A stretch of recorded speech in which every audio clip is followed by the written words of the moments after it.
To Ravi కిరణాల news. ముందుగా headlines చూద్దాం. పార్వతీపురం మన్యం జిల్లా భావినిలో mega parents teachers meeting. CM Chandrababu చేతుల మీదుగా గ్యారంటీడ్ ఎఫ్ఎల్ఎన్ కార్యక్రమం ప్రారంభం. ప్రభుత్వ పాఠశాలల్లో క్లిక్కర్ విధానానికి శ్రీకారం చుట్టిన ప్రభుత్వం. విద్యార్థులు తల్లిదండ్రులతో ముఖాముఖి నిర్వహించిన సీఎం మంత్రి లోకేష్. చంద్రబాబుకు ఆహ్వానం. రాష్ట్రాల సఖ్యతపై కోమటిరెడ్డి సందేశం. తెలంగాణ ఏపీ కలిసి నడవాల్సిన అవసరం ఉందని కోమటి స్పష్టం. గ్లోబల్ సమ్మిట్ కోసం చంద్రబాబును ఆహ్వానించిన కోమటిరెడ్డి. హైదరాబాద్ అభివృద్ధి విజన్ 2020 ప్రతిబింబమేనని కోమటి వ్యాఖ్య.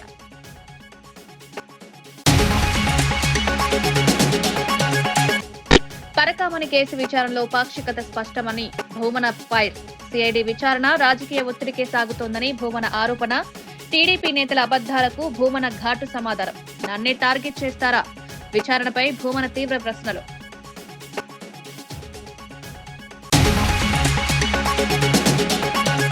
కాంగ్రెస్ విజయోత్సవాలు ప్రజలకి అవమానమన్న ఏలేటి. 2 ఏళ్ల పాలన విఫలం. విజయోత్సవాలపై ఏలేటి ఘాటు విమర్శ. హామీలు నెరవేర్చని కాంగ్రెస్ కు సంబర హక్కు లేదన్న ఏలేటి. రుణమాఫీ ఎక్కడ? కాంగ్రెస్ సంబరాలపై ఏలేటి అసహనం. విజయవాడలో శివరాజ్ కుమార్. చంద్రబాబు బయోపిక్ పై ఆసక్తికర వ్యాఖ్యలు. కనకదుర్గమ్మ అమ్మవారిని దర్శించుకున్న శివరాజ్ కుమార్ చంద్రబాబు బయోపిక్ లో నటిస్తారా అంటూ మీడియా ప్రశ్న. భవిష్యత్తులో వచ్చే అవకాశాలను అప్పుడు చూస్తారని వ్యాఖ్య.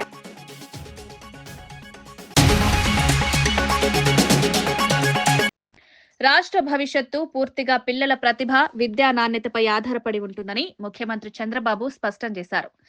తాజాగా ఒక పాఠశాల కార్యక్రమంలో పాల్గొన్న ఆయన విద్యార్థుల జ్ఞానం, అవగాహన, టెక్నాలజీపై పట్టును పరిశీలించి ఆశ్చర్యం వ్యక్తం చేశారు. పిల్లల ప్రతిభను సరిగా దారితీస్తే ప్రపంచ స్థాయిలో తమ సామర్థ్యాన్ని నిరూపించగలరన్నారు. రాష్ట్రంలో విద్యా వ్యవస్థను పూర్తిగా ఆధునీకరించేందుకు ప్రభుత్వం ఇప్పటికే పలు చర్యలు చేపట్టిందని, డిజిటల్ లెర్నింగ్, ఆధునిక తరగతులు, నాణ్యమైన బోధన వంటి అంశాలపై ప్రత్యేక దృష్టి సారిస్తున్నామన్నారు. పిల్లలకు అవకాశాలు, సదుపాయాలు, సరైన మార్గదర్శనం అందితే వారే దేశాన్ని నడిపించే నాయకులుగా ఎదుగుతారని భావిస్తున్నట్లు సీఎం పేర్కొన్నారు. తల్లిదండ్రులు, ఉపాధ్యాయులు, సమాజం కలిసి పిల్లల భవిష్యత్తును నిర్మించాల్సిన అవసరాన్ని కూడా ఆయన గుర్తు చేశారు. ప్రతి సంవత్సరం ఒక ప్రాజెక్టు చేయాలి, గ్రూప్ గా చేయాలి, ఇండివిజువల్ గా చేయాలి. ఆ ఫలితాలు వస్తే మీకు రాబోయే రోజుల్లో మీరే పరిశ్రమలు ప్రారంభించే పరిస్థితికి వస్తారు. దానికి మొదటి మెట్టు ఈ సబ్మిట్, ఏదే స్టూడెంట్స్ ఇన్నోవేటర్స్ పార్ట్నర్షిప్ సబ్మిట్. రాష్ట్ర స్థాయిలో నేను పెడతాను, జిల్లా స్థాయిలో మీరు పోటీలు పెట్టండి, స్కూల్లో పెట్టండి. తర్వాత మీరు వాళ్ళని సెలెక్ట్ చేసి నేను పారిశ్రామికవేత్తలందరినీ రమ్మంటాను, వాళ్ళు కూడా వస్తారు. వీళ్ళు చేసినట్టుగా ఉపయోగం ఉంటే దాన్ని అమలు చేయించే బాధ్యత నేను తీసుకుని ఈ పిల్లల భవిష్యత్ ప్రతిభని గుర్తించి రివార్డులు కూడా ఇప్పించే బాధ్యత నాదని డిపార్ట్మెంట్కి చెప్తున్నా. చదువు అనేది స్కూల్లో చదువుకోవడం కాదు, నేర్చుకున్న విద్యని, నాలెడ్జ్ని మళ్ళీ ఏ విధంగా సమస్యల పరిష్కారానికి ఉపయోగించాలో అది చిన్నప్పటి నుంచే నేర్పించగలిగితే ఇది సాధ్యం. ఈ కార్యక్రమాన్ని జనవరి 2లో పెట్టమని చెప్పి అడిగాను, పెడతామని చెప్పి ఒప్పుకున్నారు. అది కూడా ఒక ముఖ్యమైన కార్యక్రమం అని చెప్పి కూడా నేను మీకు తెలియజేస్తున్నా. బీసీ రిజర్వేషన్ల సమస్యపై రాష్ట్ర వ్యాప్తంగా చోటు చేసుకుంటున్న ఆత్మహత్యలన్నీ కాంగ్రెస్ ప్రభుత్వ పాలనా వైఫల్యమేనని మాజీ మంత్రి శ్రీనివాస్ గౌడ్ తీవ్రంగా మండిపడ్డారు. రిజర్వేషన్ల పేరుతో బీసీల ఆశలను దారుణంగా మోసం చేసిన ప్రభుత్వం ప్రజల ప్రాణాలతో ఆటలాడుతోందని ఆరోపించారు. విద్య, ఉద్యోగాల్లో హామీలను అమలు చేయకపోవడంతో బీసీ యువతలో తీవ్ర నిరాశ నెలకొంటుందని పేర్కొన్నారు. ఈ ఆత్మహత్యలు వ్యక్తిగత నిర్ణయాలు కాదు, కాంగ్రెస్ ప్రభుత్వం నిర్లక్ష్యం, వైఖరికి నేరుగా ఫలితమన్నారు. రాష్ట్రంలోని అన్ని బీసీ సంఘాలు, మేధావులు, సామాజిక సంస్థలు ఏకమై ప్రభుత్వాన్ని ప్రశ్నించే సమయం వచ్చిందని హెచ్చరించారు. ప్రజా ఒత్తిడి పెరగకపోతే రిజర్వేషన్ల సమస్యను పరిష్కరించే ఉద్దేశం ప్రభుత్వానికి లేదని స్పష్టం చేశారు.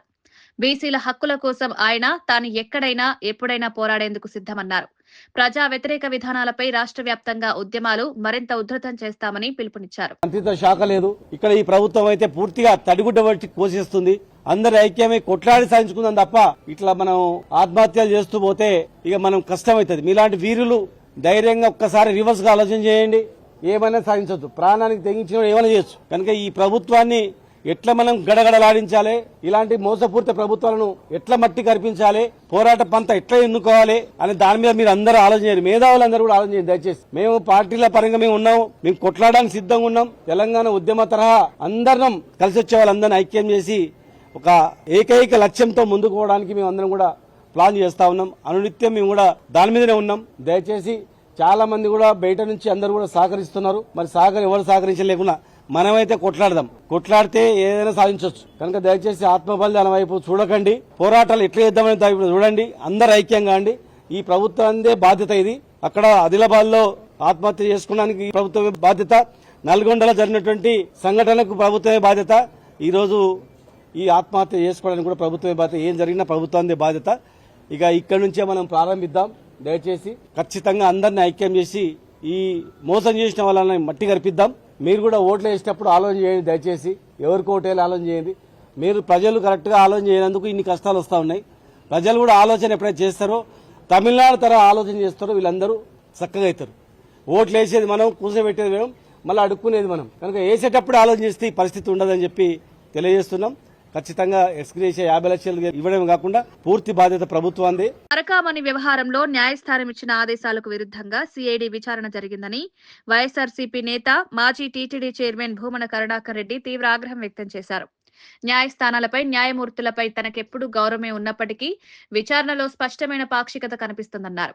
టీడీపీ నేతలు బీఆర్ నాయుడు, పట్టాభి, వర్లరామయ్య ఆధారాలు లేకుండా అవాస్తవాలు పర్యావసనాల్లా మాట్లాడుతున్నారని తీవ్రంగా మండిపడ్డారు.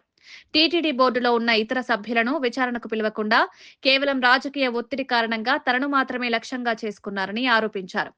విచారణ మొత్తం రికార్డు చేసినప్పటికీ తమ సంతకాలు తీసుకోకపోవడం తీవ్రమైన అనుమానం కలిగిస్తోందన్నారు. సిఐడి అధికారులు ప్రభుత్వ ఒత్తిడికి తలొగ్గి పనిచేస్తున్నారని, చంద్రబాబుకు న్యాయస్థానాలపై గౌరవం లేదని ధ్వజమెత్తారు. తమను నిందితులుగా చూపించేందుకు కుట్ర జరుగుతోందని భూమన ఆరోపించారు. సిఐడి ఏసీబీ అధికారులు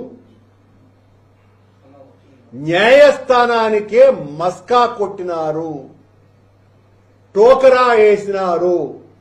న్యాయస్థానం ఆదేశాల ముసుగును వేసుకొని మమ్మల్ని దోషులుగా, నిందితులుగా, నేరస్తులుగా, దొంగలుగా గత 3 నెలలుగా నిరంతరము ఈ పత్రికలలోనూ,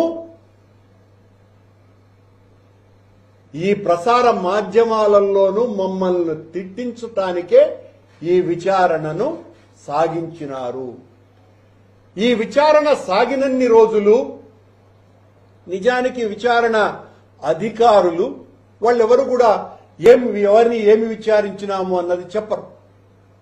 కానీ మరుసటి రోజున చంద్రబాబు గారిని మోసేటువంటి పత్రికలు ఆ విచారణ తతంగాన్ని రికార్డు చేసి దానికి సంబంధించి మా దగ్గర సంతకాలు తీసుకోనే లేదు. తీసుకోవాల్సినటువంటి అవసరం విచారణ చేసేటువంటి అధికారులకు ఉన్నదా లేదా అని నేను ప్రశ్నిస్తున్నా. ఒక్కరి దగ్గర కూడా మీరెందుకు సంతకాలు తీసుకోలేదు? న్యాయస్థానం పట్ల ఏమాత్రము గౌరవం లేని చంద్రబాబు గారి రాజకీయం ఇక్కడ కొనసాగుతున్నది కనుక ఆ బరితెగింపు ఈ ప్రభుత్వానికి ఉన్నది కనుక న్యాయస్థానాన్ని తమకు పూర్తిగా వాళ్ళిచ్చినటువంటి ఆదేశాన్ని అనుకూలంగా మలుచుకొని 3 నెలల పాటు మమ్మల్ని దొంగలుగా చిత్రీకరించేటువంటి ప్రయత్నం నిరంతరము చేసినారు. నేనే దొంగ అన్నారు కదా, సాక్ష్యాలన్నీ కూడా వాళ్ళ దగ్గర ఉన్నాయని చెప్పినాయి కదా, మరి వాళ్ళని పిలవాల్సినటువంటి బాధ్యత సిఐడి అధికారులకు ఉన్నదా లేదా? లేకుండా తతంగం ఎలా ముగించినారు మీరు? ఆంధ్రప్రదేశ్ కు తమ ప్రభుత్వానికి ప్రత్యేక స్థానం ఉందని మంత్రి కోమటిరెడ్డి వెంకటరెడ్డి తెలిపారు. తెలంగాణ రైజింగ్ గ్లోబల్ సమ్మిట్ కు ముఖ్యమంత్రి చంద్రబాబు నాయుడిని స్వయంగా ఆహ్వానించిన అనంతరం ఆయన మీడియాతో మాట్లాడారు. గతంలో చంద్రబాబు విజన్ 2020 ప్రకటించినప్పుడు చాలా మందిలాగే తాను ఆశ్చర్యపోయాయని, కానీ ఈ రోజు హైదరాబాద్ అభివృద్ధి ఆ విజన్ కి నిదర్శనగా నిలుస్తోందన్నారు. 2 రాష్ట్రాలు పరస్పర సహకారంతోనే మరింత అభివృద్ధి సాధిస్తాయని, రాజకీయాలు ఎంత ఉన్నా ప్రజల ప్రయోజనాల కోసం కలిసి ముందుకు వెళ్లాల్సిన అవసరం ఉందని స్పష్టం చేశారు. పవన్ కళ్యాణ్ పై తాను ఇటీవల చేసిన వ్యాఖ్యలు అప్పటి పరిస్థితుల కారణంగానే జరిగాయని, ప్రస్తుతం ఎవరిని విమర్శించే ఉద్దేశం లేదని తెలిపారు. గ్లోబల్ సమ్మిట్ తెలంగాణ భవిష్యత్తుకు కీలకమై ప్రాంతీయ అభివృద్ధిలో రెండు రాష్ట్రాలు కలిసి పనిచేయగల అవకాశాలను ఈ వేదిక చూపిస్తుందని కోమటిరెడ్డి పేర్కొన్నారు. నేను సర్పంచ్ ఎలక్షన్లో బిజీగా ఉన్నా, టైం తీసుకొని రావడం జరిగింది. వారిని ఆహ్వానిస్తున్నాం. తప్పక వస్తారని నమ్మకం ఉంది. వారు వస్తారు. వారి సలహాలు కూడా తీసుకుంటారు. తెలుగు రాష్ట్రాలకు ఒకటి పోటీ పడి అభివృద్ధి చేసుకోవాలి మనం. అందుకనే వారి ఆహ్వానించడానికి నేను యాదగిరిగుట్ట ఎమ్మెల్యే కమ్ అసెంబ్లీలో విప్ గారు, అలాగే ఆదిపట్ల ఏరియాలో ఫ్యూచర్ సిటీ కట్టే ఏరియాలో మాజీ మేయర్ నిరంజన్ రెడ్డి గారు ముగ్గురు రావడం జరిగింది. పోలవరంను చంద్రబాబు సర్వనాశనం చేశారని వైఎస్ఆర్సీపీ నేత అంబటి రాంబాబు తీవ్రంగా విమర్శించారు. 41 మీటర్లకే ప్రాజెక్టు నిలిపివేయడం ఏ బాధ్యత లేనిదైనా నిర్ణయమని, కూటమి నేతలు మౌనంగా ఉండడం అర్థం కాకపోతుందని ప్రశ్నించారు. రాష్ట్ర విభజన చట్టం ప్రకారం పోలవరాన్ని కేంద్రం నిర్మించాలని ఉన్నప్పటికీ డబ్బుల మీద దృష్టితో ఆ బాధ్యతను ఏపీకి బదిలీ చేసుకున్నారని ఆరోపించారు. కాఫర్ డ్యాం నిర్మాణం ఉద్దేశపూర్వకంగా వదిలేసి డయాఫ్రమ్ వాల్ పై అవకతవకలు చేసి 1000 కోట్ల నష్టం కలిగించారని అంబటి మండిపడ్డారు. జగన్ హయాంలోనే స్పిల్వే, కాఫర్ డ్యాం పూర్తి అయ్యాయని, 2017-18 ధరల ప్రకారమే నిర్మాణం కొనసాగేందుకు కేంద్రాన్ని ఒప్పించారని తెలిపారు. మొదటి దశకే కావాల్సిన నిధులను ఎన్నికల ముందు అడ్డుకున్నది చంద్రబాబు కుట్రేనని ఆరోపించారు. రెండో దశ 45.72 మీటర్ల ఎత్తు పూర్తి కాకపోతే ఉత్తరాంధ్రకు నీరు అందదని, పోలవరాన్ని బ్యారేజీ స్థాయికి దిగదార్చారని అంబటి రాంబాబు విమర్శించారు. సర్వశక్తులు ఒడ్డి ఈ ప్రాజెక్టుని కేవలం రాష్ట్ర ప్రభుత్వం యొక్క నిధులతోనే నిర్మాణం చేయాలని ధైర్యంగా ప్రారంభించారు. అలాంటి ప్రాజెక్టు కొనసాగుతూనే ఉంది. అమరావతి ఏమో అంతులేని కథ అయింది. ఈ పోలవరం ప్రాజెక్టు ఏమో ముగింపు లేని కథ అవుతా ఉంది. ఈ రెండిటికి ప్రధానమైన కారణం నారా చంద్రబాబు నాయుడు గారి యొక్క అసమర్థత, అనాలోచిత చర్య. కేవలం డబ్బు సంపాదించుకోవటమే ప్రధాన ధ్యేయంగా పెట్టుకొని పోలవరం ప్రాజెక్టును కూడా సర్వనాశనం చేసే కార్యక్రమాలు చేశారు. సరే, 2004 పూర్వం చేసినటువంటి అవినీతులు, అక్రమాలు అవి పక్కన పెడితే 2014-19లో అధికారంలోకి వచ్చిన తర్వాత చంద్రబాబు నాయుడు గారు ఈ ప్రాజెక్టుని ఒక ఏటీఎం లాగా వాడుకున్నారు. డబ్బులు సంపాదించడానికి ఉపయోగపడేటటువంటి ప్రాజెక్టు, తెలుగుదేశానికి ఉపయోగపడేటటువంటి ప్రాజెక్టుగానే పెట్టారు తప్ప తెలుగు ప్రజలకు జీవనాడిగా ఉండేటటువంటి ప్రాజెక్టుగా దీన్ని తీర్చిదిద్దటంలో ఉద్దేశపూర్వకంగా విఫలమయ్యారు.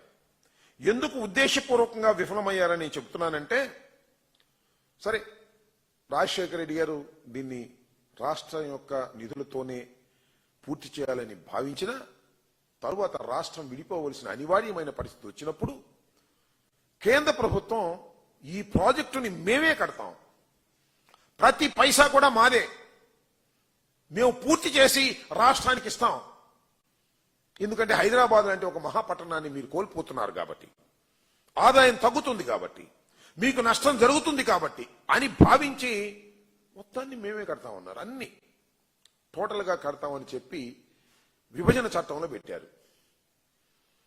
దురదృష్టవశాత్తు నారా చంద్రబాబు నాయుడు గారు ముఖ్యమంత్రి అయ్యారు. విభజన తర్వాత ఆంధ్రప్రదేశ్కి కేంద్ర ప్రభుత్వం కట్టవలసినటువంటి ప్రాజెక్టుని నేనే కడతానన్నాడు. ఒప్పించాడు, వారిని బతిమలాడాడు, బామాలాడు. ఎందుకు కట్టవలసి వచ్చింది? కేంద్ర ప్రభుత్వం కట్టవలసినటువంటి ప్రాజెక్టులు రాష్ట్ర ప్రభుత్వంతోనే వారు నిధులు ఇస్తారు, ఈయన కడతాడు. వాళ్ళు నిధులు ఇస్తారు, ఈయన బిల్లులు చేసుకుంటాడు. ఆయన నిధులు ఇస్తాడు, ఈయన కాంట్రాక్టులు పెట్టుకుంటాడు. కేవలం డబ్బులు సంపాదించాలి అనేటువంటి ఉద్దేశంతో, ఏటీఎంగా పోలవరం ప్రాజెక్టును ఉపయోగించుకోవాలనే ఉద్దేశంతో మాత్రమే నారా చంద్రబాబు నాయుడు గారు కేంద్ర ప్రభుత్వం కట్టవలసినటువంటి ప్రాజెక్టును రాష్ట్ర ప్రభుత్వానికి బదలాయించుకున్నాడు. అక్కడి నుంచి ఎన్ని ఘోరమైన తప్పిదాలు చేశాడో నేను మీకు ప్రత్యేకంగా చెప్పవలసిన అవసరం లేదు. నిర్మాణం చేసేటప్పుడు క్రమాన్ని ప్రకారం, ప్రోటోకాల్ ప్రకారం నిర్మాణం చేయలేదు. అనేక సందర్భాల్లో చెప్పాం, ఇవాళ కూడా చెప్తున్నాను. ఇవాళ ఎందుకు చెప్తున్నా అంటే, పార్లమెంట్లో ఒక ప్రశ్నకు సమాధానంగా మరి కేంద్ర జలశక్తి శాఖ మంత్రి గారు కొన్ని వివరణ ఇచ్చాడు. దాన్ని ప్రస్తావన చేయటం కోసమే నేను ప్రధానంగా ముందు కొంత ఉపోద్ఘాతం చెప్తున్నాను. చంద్రబాబు నాయుడు గారు ఏది సక్రమంగా చేయలే. కాఫర్ డ్యాము నిర్మాణం చేయవలసింది, కాఫర్ డ్యాములు రెండు నిర్మాణం చేసి డయాఫ్రమ్ వాల్ కట్టవలసినటువంటి ప్రోటోకాల్ ఉంటే డయాఫ్రమ్ వాల్ కట్టేశాడు. స్పిల్వే కట్టలేదు, స్పిల్ ఛానల్ పూర్తి చేయలేదు, అప్రోచ్ ఛానల్ పూర్తి చేయలేదు, నది డైవర్షన్ పూర్తి చేయలేదు. చివరికి 1000 కోట్లతో సుమారుగా 1000 కోట్లతో నిర్మించినటువంటి డయాఫ్రమ్ వాల్ కొట్టుకుపోయింది. ఎక్కడ జరగదు ప్రపంచంలో. ఇది మన పోలవరంలో జరిగింది, మన చంద్రబాబు నాయుడు గారి వల్ల జరిగింది. అదేమంటే మా మీద రుద్దేటటువంటి ప్రయత్నం చేస్తాడు. అనేక సందర్భాల్లో చెప్పా బహిరంగ చర్చకు సిద్ధము అని, కానీ సమాధానం చెప్పరు. బుకాయించే కార్యక్రమం, ఎల్లో మీడియా ఉంది కదా అని పుంఖాలుగా బుకాయించే కార్యక్రమాలు మా మీద, నా మీద, జగన్మోహన్ రెడ్డి గారి మీద విచ్చలవిడిగా తప్పుడు ప్రచారం చేసేటటువంటి కార్యక్రమాలు చేస్తారు. కేవలం డయాఫ్రమ్ వాల్ కొట్టుకుపోవడానికి కారణం నారా చంద్రబాబు నాయుడు గారు చేశాడు. భవానీపురంలో జరిగిన కూల్చివేత ఘటనపై విజయవాడ వెస్ట్ వైఎస్ఆర్సీపీ ఇన్ఛార్జ్ వెల్లంపల్లి శ్రీనివాస్ తీవ్ర ఆగ్రహం వ్యక్తం చేశారు. చిన్న పిల్లలు, పెద్దలతో ఉన్న ఇళ్లలోని కుటుంబాలను భయపెట్టి బయటకు తరిమేయడం అమానుషమన్నారు. కోర్టు డిసెంబర్ 31 వరకు ఇచ్చిన గడువును నిర్లక్ష్యంగా పక్కన పెట్టి కూటమి ప్రభుత్వ అధికార మదంతో వ్యవహరించిందని ఆరోపించారు. పోలీసులు, రౌడీలు, బ్లేడ్ బ్యాచ్ కలిసి కర్కోటకంలా ఫ్లాట్ కూలగొట్టడం రాష్ట్రంలో ఎప్పుడూ చూడని దారుణమని విమర్శించారు. ప్రజల ఆస్తులను రక్షించాల్సిన ప్రభుత్వం స్వయంగా విధ్వంసానికి పాల్పడడం ప్రజాస్వామ్యానికి మచ్చ అని పేర్కొన్నారు. బాధిత కుటుంబాలు రాత్రికి రాత్రి రోడ్డుపైకొచ్చి తీవ్ర ఆందోళనలు ఉన్నాయని తెలిపారు. బాధితులపై కఠిన చర్యలు తీసుకునే వరకు పోరాడతామని, ప్రజా హక్కుల కోసం వైఎస్ఆర్సీపీ పూర్తిగా ప్రజలతో నిలుస్తుందని వెల్లంపల్లి స్పష్టం చేశారు. నవంబర్ 4నే డిసెంబర్ 31 వరకు కూడా వాళ్ళకి వ్యవధి ఇచ్చారు సుప్రీంకోర్టు నుంచి. అయినా కానీ వీటిని పక్కన పెట్టేసి టెక్నికల్ ఇష్యూస్ చూపెట్టి అధికార మతంతో, ఎందుకంటే వీళ్ళు ఈ ఇష్యూ జరుగుతున్న నుంచి తెలుగుదేశం పార్టీ ఆఫీస్ లో నారా లోకేష్ గారు కంప్లైంట్ ఇచ్చారు, జనసేన ఆఫీస్ లో పన్నులు కడుతున్నారు, కరెంట్ ఉంది, వాటర్ సప్లై ఉంది, ప్రతిదీ కూడా ఆన్ రికార్డ్ గా వీళ్ళు ఇక్కడ నివసిస్తుంటే వాళ్ళు ఏదో మేము కోర్టులో మేము ఆర్డర్ తీసుకొచ్చామని చెప్పని సుప్రీంకోర్టులో టైం ఉన్నప్పటికీ కూడా వాటిని నిర్దాక్ష్యంగా కూల్చేసి, పాపం చిన్నపిల్లలు ఉన్నా గానీ వాళ్ళు బయట పడేసి వాళ్ళు చెప్తున్నారు మా ఇంట్లో కుక్క పిల్లలు ఉన్నారంటే వాటిని కూడా సస్యస్తామనండి అని చెప్పనే విధంగా ఎవరో గిరి అని చెప్పి ఒక అతనంట. మరి పోలీసు అధికారులు ఇష్టం వచ్చినట్టు ఎవరైతే ఈ గోండాకు సంబంధించిన కొంతమంది వీళ్ళు తాగేసి ఇష్టం వచ్చినట్టుగా వీళ్ళని బయట పంపించడమే చాలా బాధాకరం. అదే చెప్తుందమ్మా, పెన్షన్ వస్తుంది నాకు 4000 రూపాయలు అని చెప్పని. నేను నిన్న కూడా చెప్పాను, చంద్రబాబు నాయుడు గారు ప్రతి నెల 1st తారీఖు పెన్షన్ కి వెళ్తారు, అదే పెన్షన్ కి ఇవ్వడానికి రావచ్చు, ఇక్కడికి చూడొచ్చు కదా. ఇక్కడ కేవలం ఇది అంతా కూడా వాళ్ళకి తెలిసే, వాళ్ళ కనుసన్నుల్లోనే పూర్తిగా స్థానిక ఎంపీకి తెలుసు, స్థానిక ఎమ్మెల్యేలు తెలుసు, ప్రజాప్రతినిధి అండతోనే ఈ కార్యక్రమం చేపట్టారు. ఇది కూల్చేసిన తర్వాత ఎవరైతే లేడీస్ ని ఇబ్బంది పెట్టి జుట్టు పట్టుకొని లాక్ రావడం కానివ్వండి, చేతులు పట్టుకొని లాక్ రావడం కానివ్వండి, వాళ్ళ పేర్లతో కంప్లైంట్ పెడితే ఇప్పటి వరకు కూడా ఎందుకు కంప్లైంట్ ఫైల్ చేయట్లేదు వాళ్ళ మీద? మీరు వీళ్ళు ఇచ్చిన కంప్లైంట్ ఎందుకు ఫైల్ చేయట్లేదు? ఎందుకు మీరు వన్ సైడ్ గా మీరు నటిస్తున్నారు? వన్ సైడ్ గా ఎందుకు చేస్తున్నారు? వీళ్ళు కంప్లైంట్ ఇచ్చారు, అదే విధంగా ఇతరులు కూడా కంప్లైంట్ ఇచ్చారు. వీళ్ళ కంప్లైంట్స్ మాత్రం తీసుకున్న పరిస్థితి లేదు. ఏదైతే ఈ రాజకీయ పార్టీ నాయకులు, ఎవరైతే అధికార పార్టీ నాయకులు అండ ఉందో, ఎవరైతే దగ్గరుండి బలవంతంగా కూల్పించారో వాళ్ళు పెట్టిన కంప్లైంట్ మాత్రం మీరు తీసుకుంటున్నారు. ఎంతవరకు న్యాయం అండి? అంటే వీళ్ళందరూ ఆడవాళ్ళు కాదా? వీళ్ళందరూ ఆడవాళ్ళు కాదా అంటున్నా. వాళ్ళని మగవాళ్ళు చేతులు పట్టి లాగేయచ్చా బయటికి? బూతులు తిట్టచ్చా? ఇష్టం వచ్చినట్టు మాట్లాడచ్చా? అది కూడా పోలీసులు అడ్డం పెట్టుకొని, పోలీసులు పక్కనే పెట్టుకొని ఈ విధంగా అరాచకాలు చేస్తుంటే అసలు ఎక్కడ జరుగుతుంది పరిపాలన? మీరు చెప్తున్న 3 లక్షల ఇల్లు గృహప్రవేశం చేశాం, 4 లక్షల ఇల్లు గృహప్రవేశం చేశాం మీరు చెప్తున్నారు. అవన్నీ కూడా జగన్మోహన్ రెడ్డి గారు కట్టిన ఇప్పుడు మీరు గృహప్రవేశం చేస్తున్నారు. మీరు మీ జన్మలో ఒక ఇల్లు ఎప్పుడు కట్టించారా? ఇల్లు కోల్చడం తప్ప మీకు కట్టే చరిత్ర మీకు ఎక్కడ ఉంది? కూటమి ప్రభుత్వం ఇల్లు కోల్చడం తప్ప కట్టే చరిత్ర లేదు. దయచేసి చంద్రబాబు నాయుడు గారు గానీ, నారా లోకేష్ గానీ, పవన్ కళ్యాణ్ గానీ మీరు స్పందించండి. దీని మీద ఎవరైతే మీ నాయకులు ఉన్నారో వాళ్ళ మీద యాక్షన్ తీసుకోండి. వీళ్ళకి తగిన న్యాయం చేయాల్సింది. మీరు చేయకపోతే తప్పకుండా వీళ్ళతో పాటు వైఎస్ఆర్ కాంగ్రెస్ పార్టీ నాయకులు, మాజీ ముఖ్యమంత్రి జగన్మోహన్ రెడ్డి గారు కూడా ఈ రోజు మాట్లాడారు ఈ విషయంలో. తప్పకుండా వాళ్ళకి న్యాయం జరిగే వరకు మనందరం కూడా తోడుగుండామని కూడా చెప్పమని చెప్పారు. వీళ్ళని జగన్మోహన్ రెడ్డి గారి దగ్గర కూడా తీసుకువెళ్తా నేను. తప్పకుండా వీళ్ళకి న్యాయం చేయడానికి జగన్మోహన్ రెడ్డి గారు ఏ విధంగా చేయాలో ఆ విధంగా చేస్తారు తప్పకుండా. ఆయన కూడా ఒకటే చెప్పారు, వీళ్ళ తరపున మీరు పోరాటం చేయండి, ఎటువంటి సహకారం కావాలో మనం అందిస్తాం, తప్పకుండా వీళ్ళకి న్యాయం జరగాలని చెప్పి జగన్మోహన్ రెడ్డి గారు కూడా చెప్పారు. ఈ రోజు కనీసం స్థానిక ఎంపీలు గానీ, కేసీఆర్ చిన్ని గారు ఆయనకి ఆటలాడుకోవడానికి ఏదో ఉత్సవాలను చేయడానికి టైం ఉంటుంది కానీ ఇటువంటి కార్యక్రమాల దగ్గర రావడానికి మాత్రం టైం ఉండదు ఆయనకి. విజయవాడలో ఇటీవల జరిగిన ఇళ్ల కూల్చివేతపై మేయర్ రాయన భాగ్యలక్ష్మి తీవ్ర ఆగ్రహం వ్యక్తం చేశారు. ప్రజలు బ్యాంకు లోన్లు తీసుకుని రిజిస్ట్రేషన్లు జరిగి కార్పొరేషన్ బిల్లులు చెల్లించి పూర్తి స్థాయి చట్టపరమైన హక్కులు కలిగి ఉన్నప్పటికీ ప్రభుత్వం ఒక్కసారిగా బుల్డోజర్లు పంపించడం అతి దారుణమని పేర్కొన్నారు. ఇలాంటి అరాచక పాలన ఎప్పుడూ చూడలేదని మేయర్ వ్యాఖ్యానించారు. ప్రజలను రోడ్డు మీదకు నెట్టే విధంగా ప్రభుత్వం వ్యవహరిస్తోందని, ముందస్తు నోటీసులు ఇవ్వకుండా కూల్చివేయడం ప్రజాస్వామ్యానికి మచ్చ అని అన్నారు. బాధితులతో కలిసి నిలబడి వారి సమస్యలను రాష్ట్ర, జాతీయ స్థాయిలో ప్రదర్శించేందుకు కట్టుబడి ఉన్నానని స్పష్టం చేశారు. ప్రభుత్వంలోని అస్పష్టత, తొందరపాటు నిర్ణయాలు ప్రజల్లో తీవ్ర ఆందోళనకు దారితీస్తున్నాయని భాగ్యలక్ష్మి విమర్శించారు. ఈ చర్యల వెనుక ఉన్న బాధ్యులను ప్రజలు తప్పక ప్రశ్నిస్తారని ఆమె నమ్మకం వ్యక్తం చేశారు. ఇల్లులు కట్టుకుంటే ఒక్క నిమిషంలోనూ వచ్చి బుల్డోజర్ తోటి కొట్టి మీరు ఇల్లుల్ని కూలదోసినారే, రేపు పొద్దున్న వాళ్ళు బ్యాంకు లోన్లు ఎలా కడతారు? బ్యాంకులు ఊరుకుంటాయా? ఆ లోన్లు క్రియేట్ చేయకపోతే వాళ్ళు ఊరుకుంటారా? ఈ రకమైన పరిస్థితులను, ఇంత దారుణమైన పరిస్థితులు ఇక్కడ ఉంటూ లోకల్ నాయకులు ఏం చేస్తున్నారు? లోకల్ ఎమ్మెల్యే గారు ఏం చేస్తున్నారు? ఎంపీ గారు ఏం చేస్తున్నారు? ఇన్ని రకాలుగా వాళ్ళు ఎక్కే గడప దిగే గడప ప్రతి ఒక్క నాయకుడి దగ్గరికి, ముఖ్యమంత్రి దగ్గర నుంచి, లోకేష్ గారి దగ్గర నుంచి, పవన్ కళ్యాణ్ గారి దగ్గర నుంచి అలా ఎక్కని గడపంటూ లేదు, ఎక్కని చెప్పని అధికారులు లేరు. కానీ ఒక్కరు వచ్చి ఏందమ్మా మీ బాధ అని అడిగినోళ్ళు లేరు. ఈ రోజు వాళ్ళు ఎవరైతే వీళ్ళు కమ్మినారో కనీసం వాళ్ళని కూడా ప్రశ్నించే ఇది లేదు. ఎంత దారుణంగా ఉంది. అమ్మినోళ్ళు బానే ఉన్నారు, ఈ రోజు మేము కోర్టులో గెలుచుకున్నాము అన్నోళ్ళు బానే ఉన్నారు. మరి వీళ్ళ పరిస్థితి ఏంటి? వీళ్ళకి ఎవరు న్యాయం చేస్తారు? ఇంత అన్యాయం చేస్తున్నారా? ఇంత దారుణమైన పరిస్థితులను నెలకొల్పుతుంటే, ఒక సిటీలోని ఇలాంటి దారుణమైన పరిస్థితులను నెలకొల్పుతుంటే బీసీ రిజర్వేషన్ల అంశంపై ముఖ్యమంత్రి రేవంత్ రెడ్డి, టీపీసీసీ అధ్యక్షుడు మహేష్ కుమార్ గౌడ్ పై బీసీ సంఘాలు చేస్తున్న విమర్శలు సరైనవి కావని Hyderabad market committee vice chairman Kotla Srinivas స్పష్టం చేశారు. బీసీలకు న్యాయం చేసే దిశగా నిజాయితీగా పనిచేస్తున్న ఏకైక ప్రభుత్వం కాంగ్రెస్దేనన్నారు. ఎన్నికల్లో ఇచ్చిన హామీలను అమలు చేయడానికి ప్రభుత్వం క్రమబద్దమైన విధానంతో ముందుకు సాగుతుందని, ఆ ప్రక్రియను అర్థం చేసుకోకుండా విమర్శలు చేయడం తగదని పేర్కొన్నారు. బీసీల అభివృద్ధి, విద్య, ఉద్యోగాలు, ఆర్థిక శక్తివంతీకరణ కోసం ప్రత్యేక చర్యలు ఇప్పటికే ప్రారంభమయ్యాయని తెలిపారు.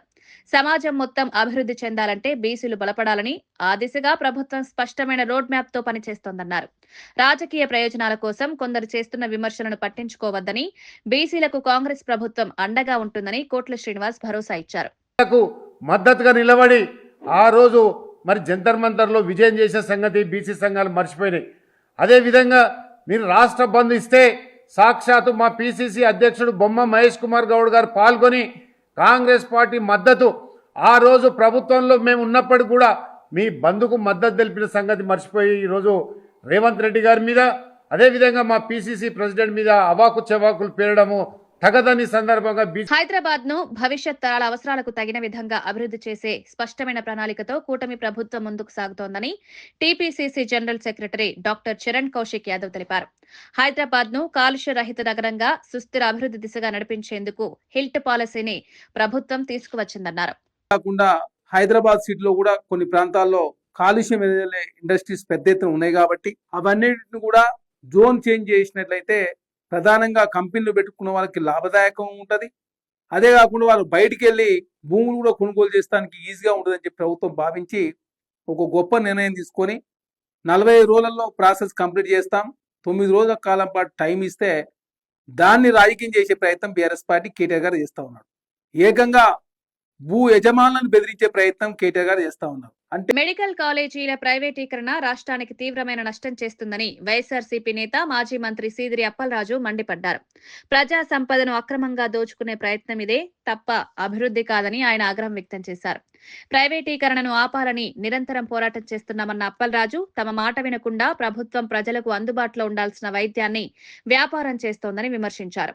16 నెలల్లోనే 2.5 లక్షల కోట్లకు పైగా అప్పులు చేసి రాష్ట్రాన్ని అప్పుల బారిలోకి నెట్టారని ఆరోపించారు. అదే సమయంలో జగన్ హయాంలో నాడు నేడు వంటి పథకాలతో విద్యా సంస్థల రూపురేఖలు మారినప్పుడు దాన్ని విధ్వంసమని విమర్శించిన చంద్రబాబు, ఇప్పుడు చేస్తున్న అప్పు పాలన అసలు విధ్వంసమన్నారు. ప్రజాస్వామ్యంలో ప్రజలే యజమానులు, వారి ఆస్తులను ప్రైవేట్ చేతుల్లోకి ఇవ్వడం తీవ్ర అన్యాయమని అప్పలరాజు హెచ్చరించారు. ప్రభుత్వ నిర్ణయాన్ని వెంటనే వెనక్కి తీసుకోవాలని ఆయన డిమాండ్ చేశారు. మేము ఆపేసింది మీరు, ప్రతి పిల్లవాడు అవసరమైతే ఇంటి దగ్గర చదువుకోవాలని ట్యాబ్లు ఇచ్చింది మేము, ఆపేశారు మీరు. డిజిటల్ క్లాస్ రూమ్స్ తయారు చేసింది మేము, ఈ 16 నెలల కాలంలో ఒక్కటంటే ఒక్క కొత్త డిజిటల్ క్లాస్ రూమ్ తయారు చేయనటువంటి చేతకాని ప్రభుత్వం మీరు అని నేను అడుగుతా ఉన్నాను. ఏది విధ్వంసం? దీనిపైన ప్రజలందరూ కూడా చర్చించాల్సినటువంటి అవసరం ఉంది. చంద్రబాబు గారు మాట్లాడితే ఈ మాట మాట్లాడుతూ ఉన్నారు, విధ్వంసం చేశారు, విధ్వంసం చేశారు, విధ్వంసం చేశారు. ఈ రాష్ట్రాన్ని విధ్వంసం చేసి సర్వనాశనం చేస్తుంది మీరు అని నేనైతే అభిప్రాయపడతా ఉన్నా. అన్ని రంగాల్లో కూడా ఏం మాట్లాడుతున్నారు మీరు? అప్పు పుట్టడం లేదని మీరే మాట్లాడుతున్నారు, ఖజానా ఖాళీ అని మీరే మాట్లాడుతున్నారు, విధ్వంసం చేశారని మీరే మాట్లాడుతున్నారు, విచ్చలవిడిగా విశృంఖలంగా అప్పులు చేసి ఈ రాష్ట్రాన్ని అంధకారంలోకి నెడుతున్నారు మీరే. ఏది విధ్వంసం? ఇది విధ్వంసం చేస్తూ విధ్వంసం గురించి మీరు మాట్లాడుతూ ఉన్నారు. ఏమన్నది ఇంక ఈ రాష్ట్రంలో? టోటల్ ఇప్పటికే మొత్తం అమ్మేశారు. అసలు భూములు మిగిల్చారా? 99 పైసలకి ఎకరా, 100 రూపాయలకి ఎకరా, ఫ్రీ కొందరికి, మీకు నచ్చితే ఫ్రీ. తెలంగాణలో 2 ఏళ్ల పాలన పూర్తి చేసుకున్న సందర్భంగా కాంగ్రెస్ ప్రభుత్వం విజయోత్సవాలు నిర్వహించడం ప్రజలను అవమానపరచడమేనని నిర్మల్ ఎమ్మెల్యే బీజేపీ శాసనసభాపక్ష నేత ఏలేటి మహేశ్వర్ రెడ్డి తీవ్రస్థాయిలో విమర్శించారు. ఎన్నికల సమయంలో ఇచ్చిన హామీల్లో ఏ ఒక్కదాన్ని కూడా పూర్తిగా అమలు చేయకుండా ప్రజలను మోసం చేసి ఇప్పుడు విజయోత్సవాలు చేసుకోవడం దురాశగా, దగ, రాజకీయాల స్పష్టమైన నిదర్శనమన్నారు. రైతు రుణమాఫీ, బీసీ రిజర్వేషన్లు, ఇళ్ల పట్టాలు, ప్రగతి భవన్ రద్దు వంటి కీలక హామీలను కేవలం ఓట్లు దోచుకునేందుకే ఉపయోగించారని, అధికారంలోకి వచ్చాక వెంటనే మాట మార్చారని మండిపడ్డారు. నిరుద్యోగులకు న్యాయం చేయకపోవడం, ప్రభుత్వ ఉద్యోగ నియామకాలు నిలిచిపోయిన పరిస్థితి, ధరలు పెరుగుతుండటంతో ప్రజలు ఇబ్బందులు పడుతున్నా ప్రభుత్వం కేవలం ప్రచార కార్యక్రమాలకే ప్రాధాన్యమిస్తుందని విమర్శించారు. ప్రజల సమస్యలు పరిష్కరించని ప్రభుత్వానికి విజయోత్సవాలు చేసుకునే నైతిక హక్కు లేదని మహేశ్వర్ రెడ్డి స్పష్టం చేశారు. వరకు దాన్ని చట్టసభలో బిల్లు పెట్టే దమ్ము లేనటువంటి రేవంత్ రెడ్డి రోజు ఏ ముఖం పెట్టుకుని విజయోత్సవాలు చేసుకుంటున్నావు, ఏ ముఖం పెట్టుకుని ఆదిలాబాద్కి నువ్వు విజయోత్సవాల పేరు మీద వచ్చినావో ప్రజలకు సమాధానం చెప్పాలని కోరుతా ఉన్నాను. గత 2 ఏళ్ల పాలనలో ఏమీ సాధించినటువంటి రేవంత్ రెడ్డి గారు పూర్తిగా అవినీతిలో కూరుకుపోయి కుంభకోణాల్లో, అవినీతిలో, పర్సంటేజ్ల పాలనలో, ఆర్ ట్యాక్సులు, ఆర్ఆర్ ట్యాక్సులు, బి ట్యాక్సులు, యూ ట్యాక్సులు, రకరకాల ట్యాక్సులతోటి తెలంగాణ రాష్ట్ర ప్రజలను వంచన చేస్తున్నటువంటి ఈ ప్రభుత్వం ఈరోజు విజయోత్సవాలని చెప్పి చెప్పుకోవడం సిగ్గుచేటని చెప్పి నేను తెలియజేస్తా ఉన్నా. కన్నడ నటుడు శివరాజ్ కుమార్ రాష్ట్ర పర్యటనలో భాగంగా విజయవాడ కనకదుర్గమ్మ ఆలయాన్ని దర్శించారు. ఆలయ అధికారులు సంప్రదాయ పూర్ణ కుంభంతో స్వాగతం పలికి ప్రత్యేక దర్శన ఏర్పాట్లు చేశారు. దర్శనానంతరం పండితులు ఆశీర్వచనం చేసి అమ్మవారి ప్రసాదాలు, చిత్రపటం అందజేశారు. అనంతరం మీడియాతో మాట్లాడిన శివరాజ్ కుమార్ ప్రత్యేక వ్యాఖ్యలు చేశారు. అవకాశం దొరికితే ఆంధ్రప్రదేశ్ ముఖ్యమంత్రి చంద్రబాబు నాయుడు బయోపిక్ లో నటించేందుకు సిద్ధంగా ఉన్నారని వెల్లడించారు. అలాంటి శక్తివంతమైన పాత్రను పోషించడం గౌరవంగా భావిస్తానన్నారు. ప్రస్తుతం విప్లవ నేత గుమ్మడి నర్సయ్య బయోపిక్ లో కీలక పాత్రలో నటిస్తున్నట్లు తెలిపారు. రామ్ చరణ్ నటిస్తున్న పెద్ది చిత్రంలో కూడా తాను మంచి పాత్రలో కనిపించనున్నానని వెల్లడించారు. తెలుగు ప్రేక్షకుల ప్రేమ ఎప్పుడూ ప్రత్యేకమని, ప్రతి సందర్శన తనకు ఆధ్యాత్మిక ఆనందమిస్తుందని శివరాజ్ కుమార్ అభిప్రాయపడ్డారు. అలాగే రాజకీయంలో కానీ ప్రజా సమస్యలు ఆయన బయోపిక్ లో అయినా నటించే అవకాశం ఉందా? మంచి డైరెక్టర్ వచ్చి మీకు అది చెప్పారు. ఇప్పుడు ఫస్ట్ టైం ఇప్పుడు చేస్తున్నానండి, చూస్తామండి. తర్వాత అప్పుడు వస్తే ఫెంటాస్టిక్ అండి, నో డౌట్ అబౌట్ ఇట్. ఇక్కడ కాదండి, ఇండియాలో మొట్ట కాదండి, ఈవెన్ అబ్రాడ్లో చాలామంది ఉన్నారు, చాలామంది గుర్తుపెడతారు అండ్ దే రెస్పెక్టర్స్ అండ్ మంచి ఫుడ్ ఇక్కడ, very good food. I love Andhra food. I think good response వస్తుంది అని ఒక నమ్మకం ఉందండి, చూస్తామండి.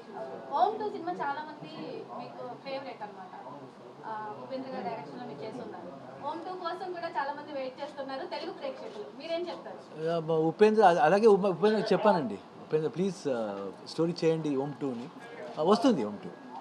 దేశంలో ఎంతమంది ప్రజాప్రతినిధులు, పాలకులందరూ ఓన్లీ ఫర్ గుమ్మడి నర్సయ్య గారినే ఎందుకు ఎంచుకున్నారు? డైరెక్టర్ గారు మీకు ఏ విధంగా స్టోరీ నేరేషన్ చేశారు? సింపుల్ అండి, సింపుల్ అండ్ సింప్లిసిటీ. వాడికి సింపుల్గా ఉన్నారు, సింప్లిసిటీ ఉంది. అదే టైంలో ఒక ఎయిమ్ ఉంది, ఏం చేయాలి అని ఎయిమ్ ఉంది, ఇంటెన్షన్ ఉండాలి. సింపుల్ అండ్ సింప్లిసిటీ ఉంటే చాలండి, చాలండి. ఇప్పుడు అది ఒక ఎయిమ్ ఉందండి, ఎందుకాగి ఎలాగున్నాలి. సో ఒక ఎయిమ్ ఉంది ఈ సబ్జెక్ట్లో. I love him అండి. Only one thing I can say, I love Ram Charan.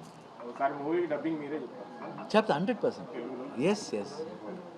వార్తలు ముగించే ముందు ముఖ్యాంశాలు మరోసారి. పార్వతీపురం మన్యం జిల్లా భామినిలో mega parents teachers meeting. CM Chandrababu చేతుల మీదుగా గ్యారంటీడ్ ఎఫ్ఎల్ఎన్ కార్యక్రమం ప్రారంభం. ప్రభుత్వ పాఠశాలల్లో క్లిక్కర్ విధానానికి శ్రీకారం చుట్టిన ప్రభుత్వం. విద్యార్థులు తల్లిదండ్రులతో ముఖాముఖి నిర్వహించిన సీఎం, మంత్రి లోకేష్.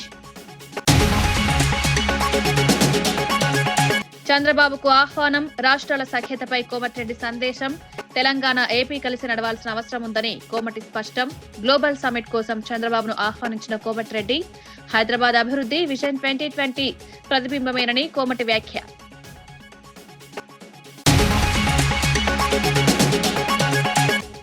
పరకామణి కేసు విచారణలో పాక్షికత స్పష్టమని భూమన ఫైర్. సిఐడి విచారణ రాజకీయ ఒత్తిడికే సాగుతోందని భూమన ఆరోపణ. టీడీపీ నేతల అబద్దాలకు భూమన ఘాటు సమాధానం. నన్నే టార్గెట్ చేస్తారా? విచారణపై భూమన తీవ్ర ప్రశ్నలు.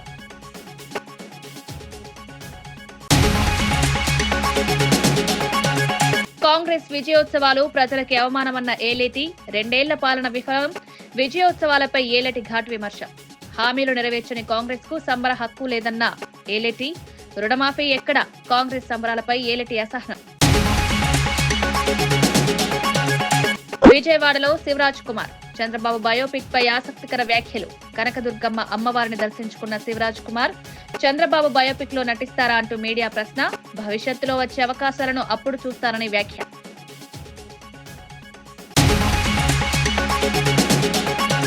ఇవి ఈనాటి వార్తా విశేషాలు. మరో బులెటిన్లో మళ్ళీ కలుద్దాం.